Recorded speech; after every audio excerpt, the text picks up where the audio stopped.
What happens when two brilliant young founders build a superior technology but have almost no experience running a global company? In 2001, Google was already one of the fastest-growing technology firms in Silicon Valley. It had been founded in 1998 by Larry Page and Sergey Brin, who met as PhD students at Stanford University. They never completed their doctoral degrees. Instead, they chose to turn their research project into a company. Their search engine produced more relevant results than competitors like Yahoo and AltaVista. Users noticed. Traffic surged. Investors paid attention. But rapid growth brings structural pressure, and Google, at that moment, was still being run by two founders in their 20s who had never managed thousands of employees, public market scrutiny, or global expansion. That is where a quiet, disciplined engineer entered the picture. His name was Eric Schmidt. And without him, Google might have remained a brilliant product company instead of becoming one of the most profitable businesses in modern history. This is the story of how vision met operational discipline and why that balance mattered. When Google launched, the internet was chaotic. Search results were cluttered, portals dominated the web, advertising models were intrusive and often irrelevant. Page and Brin's core innovation was PageRank, an algorithm that evaluated the importance of web pages based on their link structure. It was academically inspired and mathematically rigorous. More importantly, it worked. By 2000, Google was processing millions of search queries per day. Venture capital firms such as Sequoia Capital and Kleiner Perkins invested in the company. However, those investors made something clear. The company needed experienced leadership. Page and Brin were deeply product-focused. They cared about engineering purity and user experience. But building a sustainable company required organizational structure, financial oversight, regulatory navigation, hiring systems, and international strategy. After meeting several candidates, they chose Eric Schmidt in 2001. Schmidt held a PhD in computer science from UC Berkeley. He had served as Chief Technology Officer at Sun Microsystems and later as CEO of Novell. He understood large-scale systems and corporate governance. Importantly, he also understood engineers. Schmidt became CEO, while Page and Brin remained deeply involved in product decisions.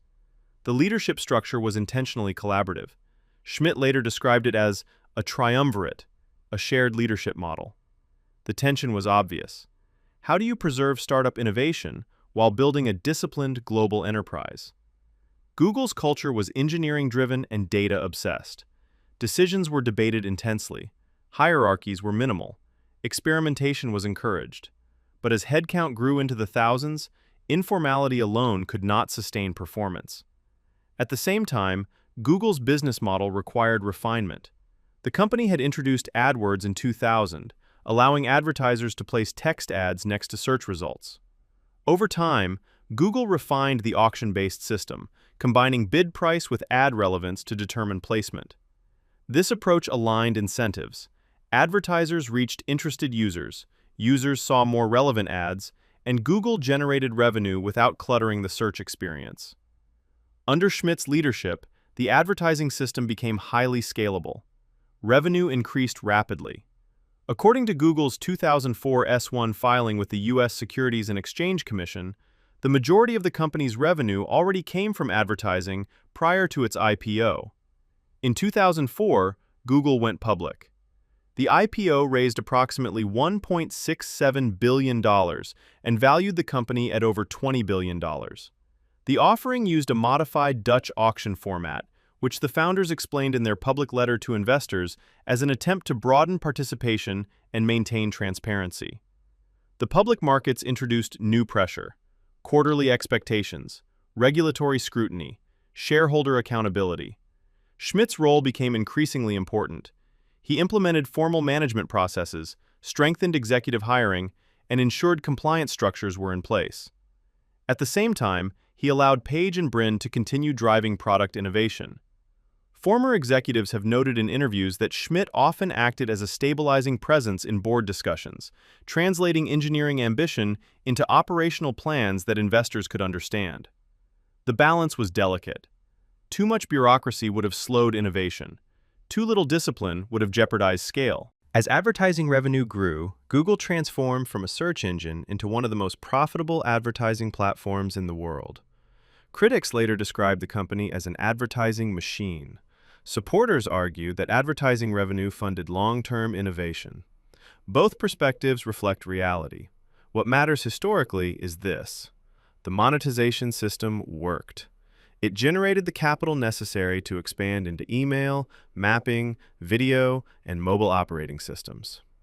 During Schmidt's tenure as CEO from 2001 to 2011, Google expanded globally, increased headcount dramatically, and solidified its dominance in search advertising.